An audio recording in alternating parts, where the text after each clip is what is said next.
Steven, as of recently, are busy some Tuesdays and Thursdays, and then HashChurch is Sunday. That we'd probably want to do it either Wednesday or like a Friday, Saturday type thing. I don't know if you have any preference. I've got a pretty flexible schedule. Well, Saturday's probably, I feel that like no one's going to tune in because everyone's going to be with their kids' soccer practice, whatever else, going to Costco, shit like that. So Wednesday, honestly, would probably be better if you want to actually have an audience, or maybe Friday.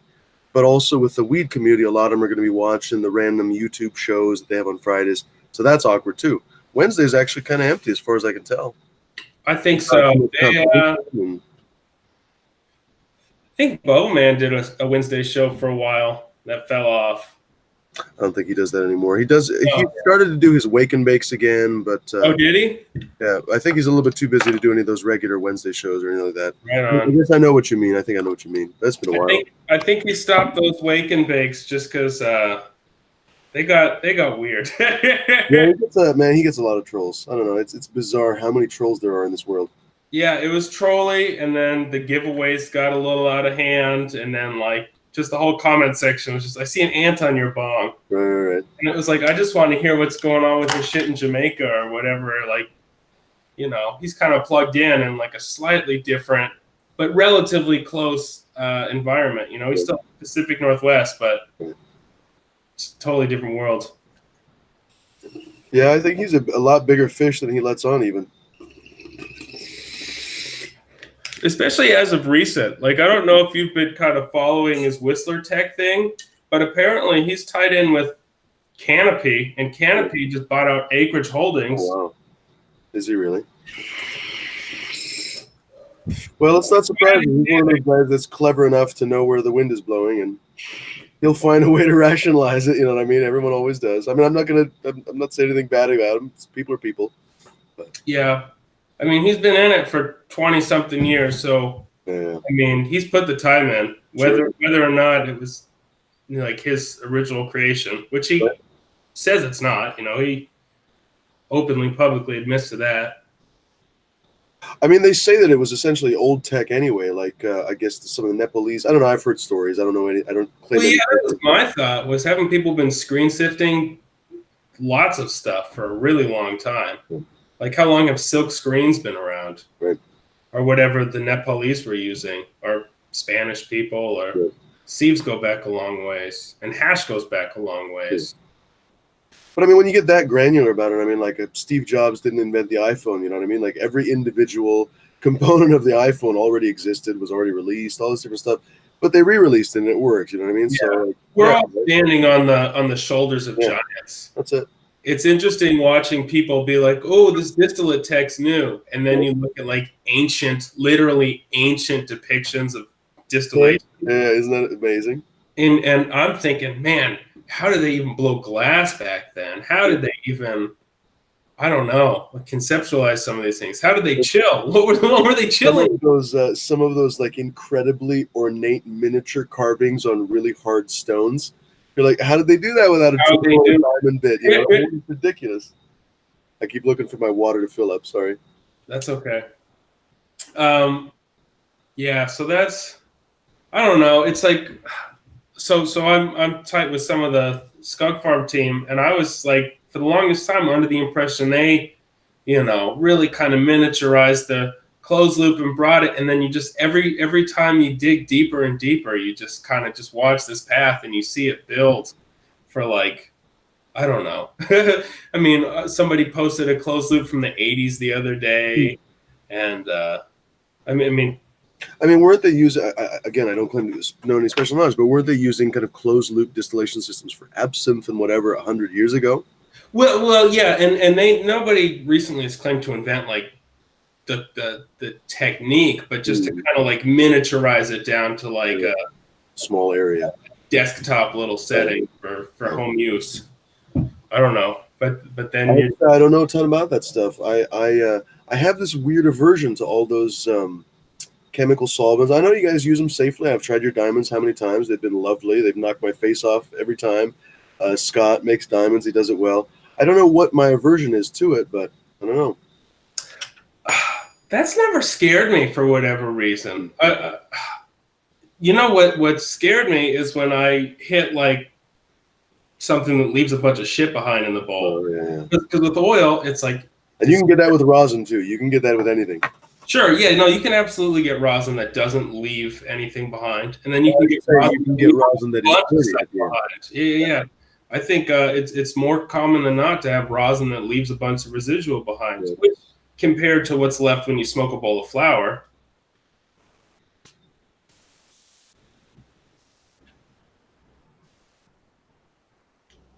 Sorry, I was just shutting off my water.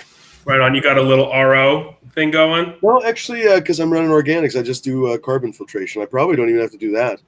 All different, I don't know, Elaine Ingram and so on. Ingham, I should say. She says you don't even really, frankly, have to, what's the word I'm looking for? Filter out the, why can't I think of it? Chloramines.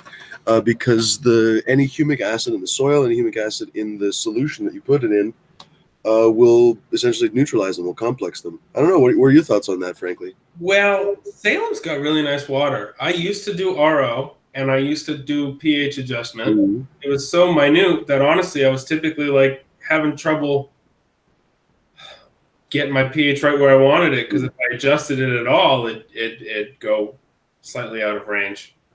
And got really low chlorine and really low heavy metals. I mean, so for a while I was doing RO and I was treating, and at this point I'm not. If it goes right into soil, it goes right into soil.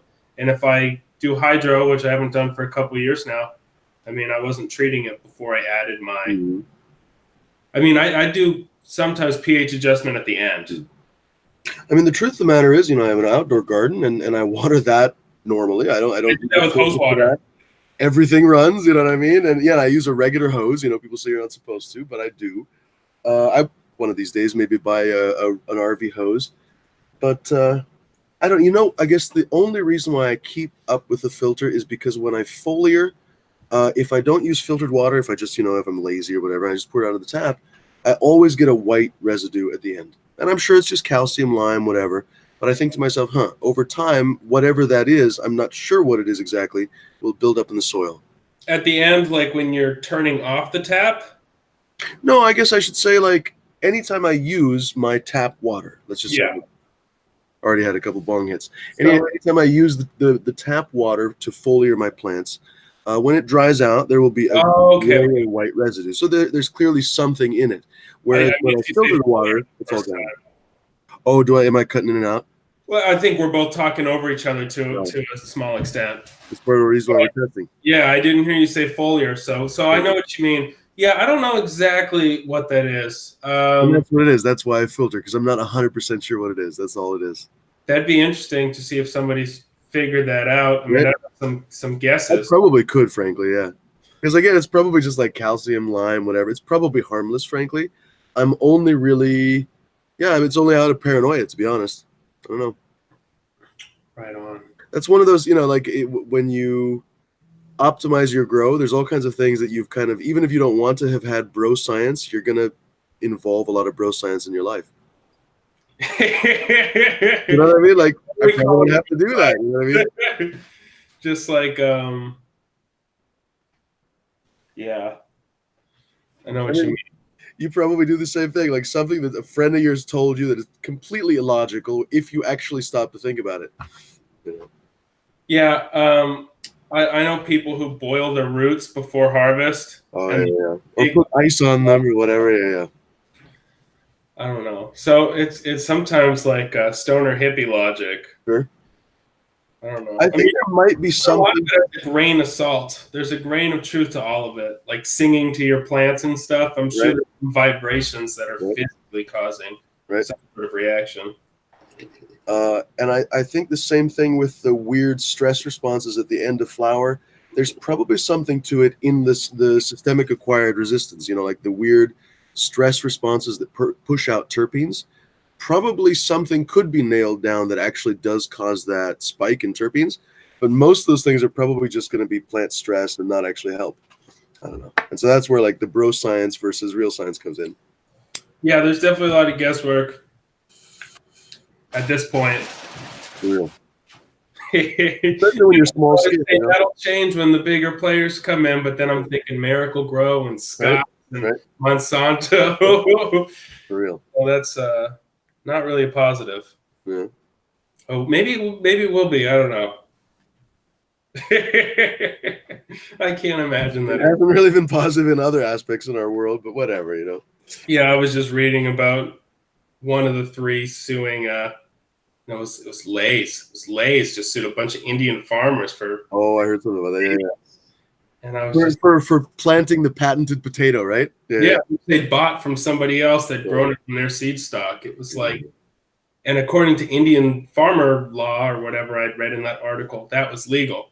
But according to like international patent law, it became a violation, even though they didn't even realize what they were doing. And it's not like they were selling it to competing potato chip companies. Yeah, right.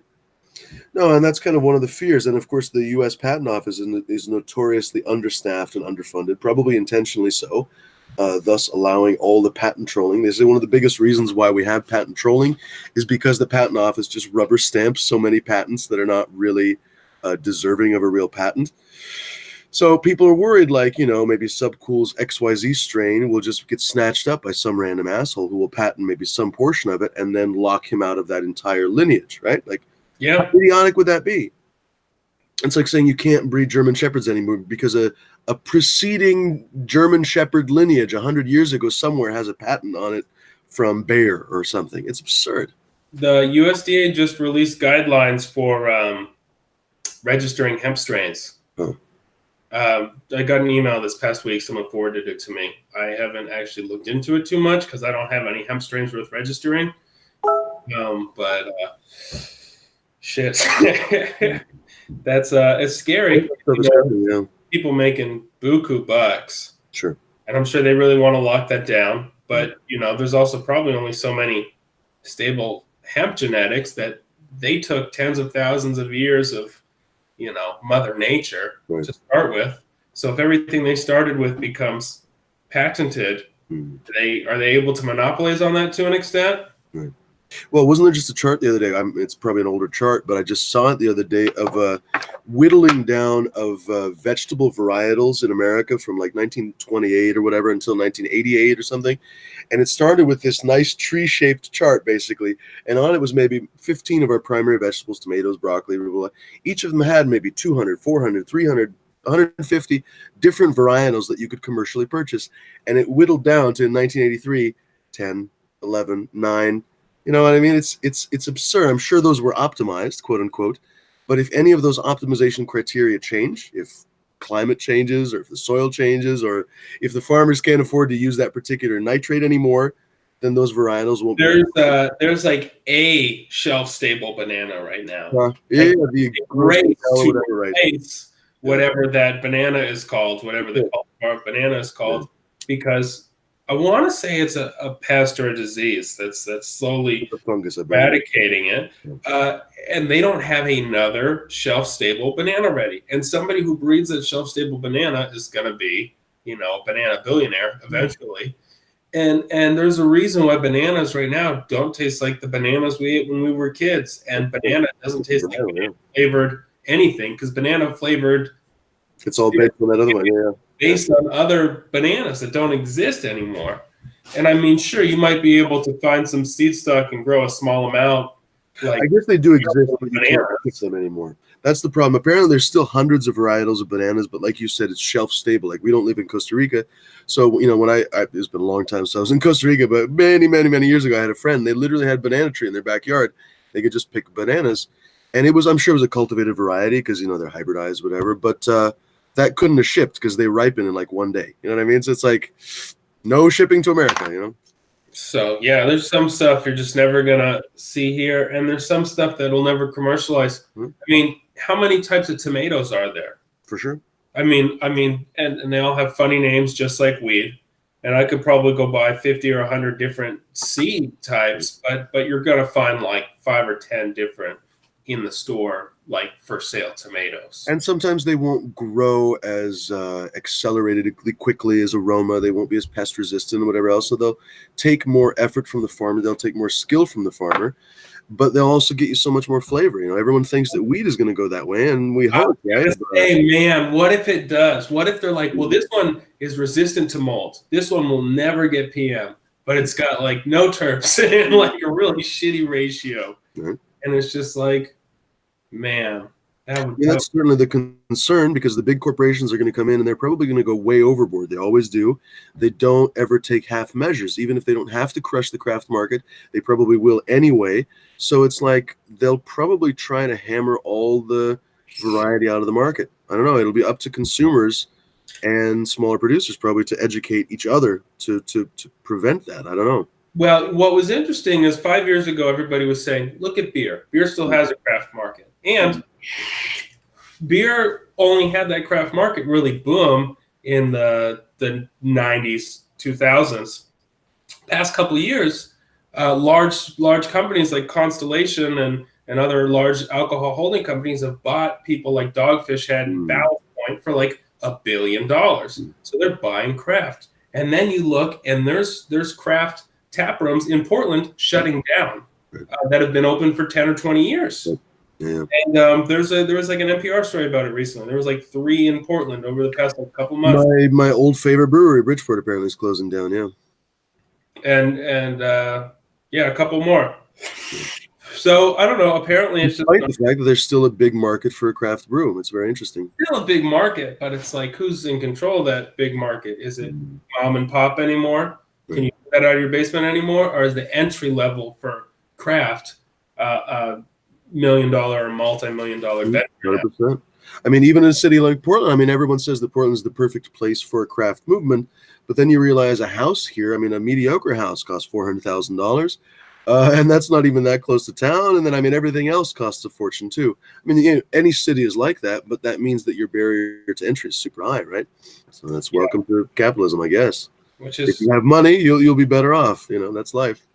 I don't know. Yeah, and they're driving the black market that they're so afraid of by doing that. I don't know.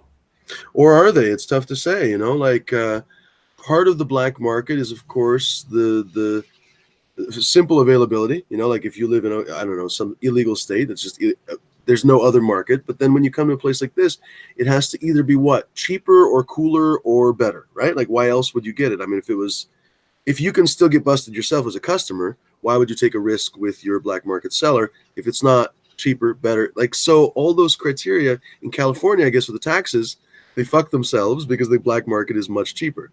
But in Oregon, holy shit, it couldn't possibly be any cheaper, right? Yeah, I mean, I don't buy too much from the shops. I see what they're advertising price-wise. Yeah. But every time I've gone in there, the quality's been relatively subpar. Right. So I just wonder, you know, how many people that are actually daily, weekly, monthly customers, the people that actually really drive the market, just like alcohol, I'm sure a small percentage of people drive a large percent of the sales. I mean, if those $20 ounces are shit, I mean, is that really going to help your sales? I've been seeing $5 ounces advertised. It's incredible. I can't believe $5 ounces. Like I have never heard of it. That's like a loss leader, though. I mean, it must be last year's outdoors or whatever, you know. But still, that's incredible. So, math there. That's below trimming or anything. 16 ounces. That's $80 a pound. Those are like, I mean, those aren't soybean prices by any means. And I guess I don't want to put anyone on blast, but like 2 stores, this one shop has a store on Sandy as well as somewhere on 82nd, and they have these signs all over town, $5 quarters. It's incredible. Yeah, I've seen the $5 eighths a lot and the $20 ounces. So that's what I'm saying. Like, how does I don't know. I don't know too many black marketeers, to be perfectly honest. I don't know how they're surviving, because that's just, how could you compete? You know, like, if you have great quality, a lot of people will flock to it, but the connoisseur market, I think, doesn't really exist yet. You know, like or at least it's not super developed. I don't know. I mean, we can't say that it doesn't exist yet when we know at one point it was firmly established. It just got diluted. Oh, you got muted. Did I mute you? You muted yourself. I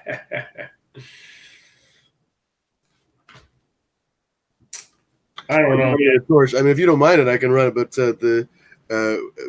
we do the Embracing Organics channel, and every week, whatever, I always manage to forget, and then this sound happens. Sometimes it's overwhelmingly loud. Like sometimes it's like. That's why I got the email out. I'm typically not an email guy because the chords typically gets me better.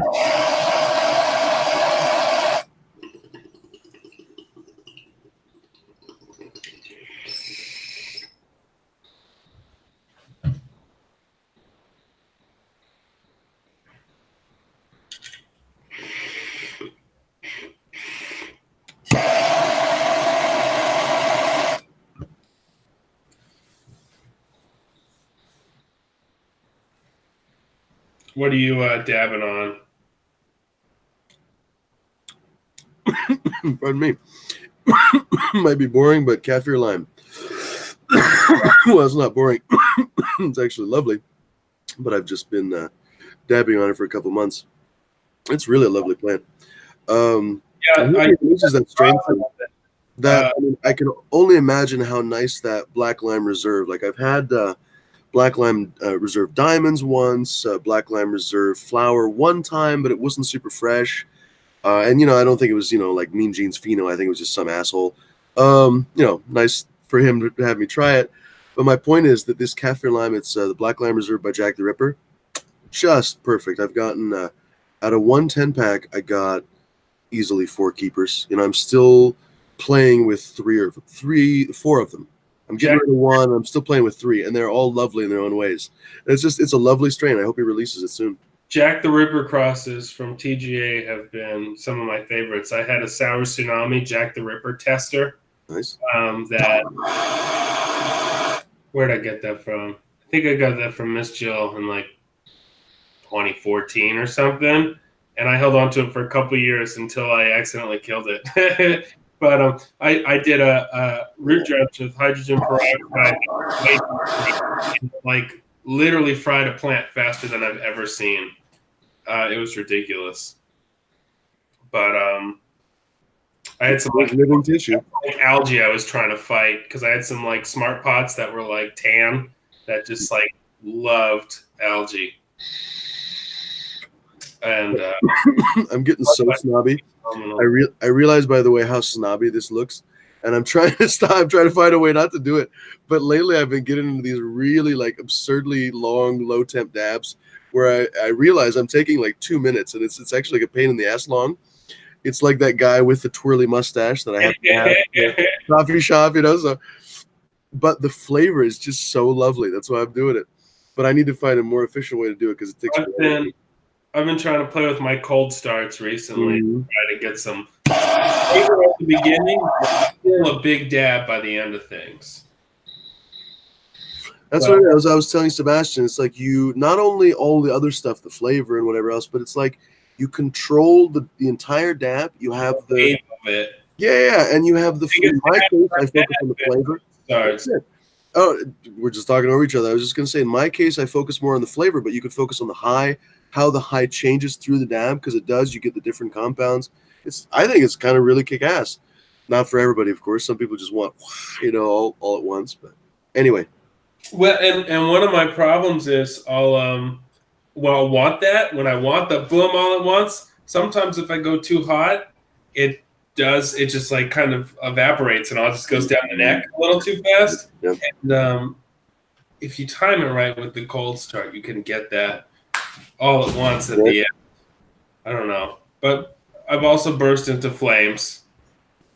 So I can't say I'm an expert at it yet, but I've been working on it. Have you seen the meme going around with the tampon and the banger? They say that's how guys that cold start clean their banger. Yesterday, it has nothing to do with a tampon, but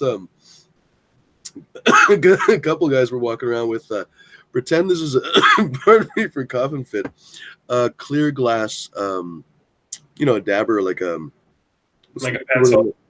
Yeah, like a clear glass pencil. But at the very end was what looked like a healthy sized golden dab, like a diamond, but it was actually just yellow glass. So the prank was people would try to take a dab and they'd be like, "What the fuck? What's going on?" And it was just surprisingly delightful. Honestly, it was just like good fun. Yeah, that dab up event, it was really fun actually. Just such a simple, stupid little toy, but just so much fun. Oh man. And you can see the look on their eyes like, what? What's going on? That's like, yeah.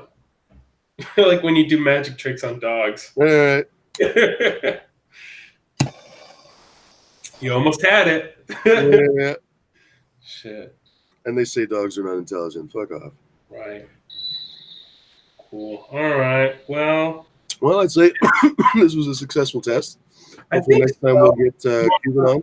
What time do you think's good Wednesday? Like late afternoon, early evening? Probably, right? I mean, probably for anybody almost, that's going to be the best time. So let's just try to coordinate it. Let's try to get next time 3 people and next time 4 people, and we'll see where it goes from there. I think so, yeah. I think Steven had his internet cut out, and Cuban, who knows what he's up to. Absolutely. Once it becomes a place that's worthy to be, then people will come by themselves. Right on. And then, hey, Tuesday, what's going on? Just normal? We're having a tasting. We're having a big old tasting, man. It looks like it's going to be a fun time. We're going to have, I already know we're going to have a bunch of nice food. We are going to tend towards the sweet, I think, more than anything. But so if you're thinking about bringing any foods, you might want to bring something salty. Sebastian, I think, is bringing sliders, Buffalo Sloppy Joe's sliders. That sounds great. Who else? I can't think of the other stuff off the top of my head. We've got a fair amount of flour, but we're always looking for more. So if you got some flour. We don't have that many dabbers. We don't have that many people who dab, or more specifically, that many rigs. So if you have any extra rigs that you are not super attached to, I mean, we're obviously going to take care of them. But shit, something could fall over. You know what I mean? That's always yeah. I'll bring at least one rig, and I'll bring some dabs, and I'll bring the cartridges just because I need some feedback on those live cartridges. I should get one of those tested that's been filled for a while and see if any heavy metals have leached in, because you're not the first person that's mentioned that as a concern. Well, because I know a lot of other cartridges are quite shitty, so it's unfortunate. The Chinese products are coming over. I mean, on some level, what did you expect? Like they have no incentive to be quality if we didn't demand it, so, but whatever. Yeah. And it's like I test my stuff. I test the flour before I process it, and I test my oil to, World Lab standards, and we don't test heavy metals before it goes in.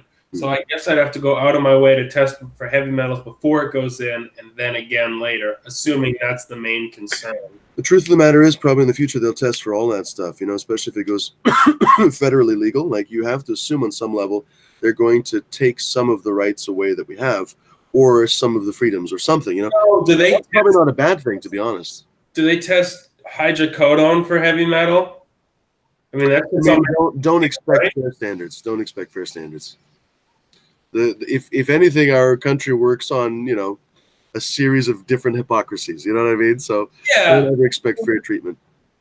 I mean, I'm an advocate for. I think we should be testing for heavy metal and microtoxins and mold and mildew and all sorts of stuff we're not testing for right now. I can't afford that though. I agree. That's the painful thing. Even though I'm an advocate for it, like fuck, I might. I'm not.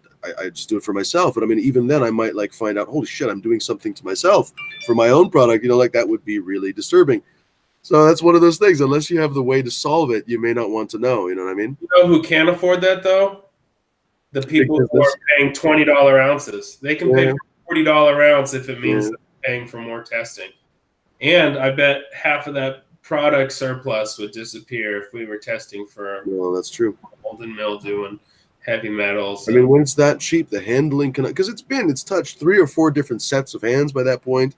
It's sat on the shelf for how long? I mean, how could it not have contamination? Like, even on a metal shelf, from the rust on the metal, you must have picked something. And they changed the rules recently that tests are no longer valid for 1 year. They're valid forever. Oh, really? Yeah. And then after that, you can do whatever you want. It goes to prior tests. Oh, there you go. To say, oh, yeah, no, this test is still valid. And you could just say whatever is whatever. Well, and that's another thing. Expect in the future that all the testing methodologies or rules to be rigged so that the little guy is disadvantaged to the big guy, you know, like whatever standards will benefit him. Yeah, we're already feeling that. You know, it costs so much more per gram, per ounce, per pound to test small batches compared to large batches. You've mentioned that, right? Yeah. Yeah, I mean it has put people out of the market. I mean, there's people who don't want to go through legal channels to process or sell their cannabis because they have to test it on the way in, they test it on the way out. They have to, you know, let's say you have 2 pounds of something, right, and you have to get a compliance test if you just want to sell it as flour. Right. That's almost $300, and that's going to eat into your already small profits. Or you want to process it, you got to pay for like $100 of testing on the way in and $400 on the way out. I mean, small batch backyard growers, it's not feasible for them to. Meanwhile, you're competing with, you know, such and such as fine cannabis for $80 a pound or whatever, right? Yeah. Right, but I mean, yeah, I'm competing with them for sales, but the people that are bringing me flour are competing with, like, I don't know, they've got large growers bringing stuff to large processors, and when they try to bring stuff to rec processors, because medical can bring up to 20 pounds a year to a rec processor, they turn them away. They say, no, 100 pounds minimum, 1,000 pounds minimum. It's not worth their trouble or whatever. You know, I'm too expensive. They're not even wanting to talk to them. So they're going to go make, you know, hopefully rosin or ethanol stuff. Hopefully they don't commit a felony and you know, make butane in their garage. And if they do, hopefully they do it safely and don't get caught, you know, because we don't need more people going to jail for this kind of shit. Shit, dude, did you see the raids in California yesterday? No, I didn't know. I was busy. So there was a large hemp CBD warehouse that got raided.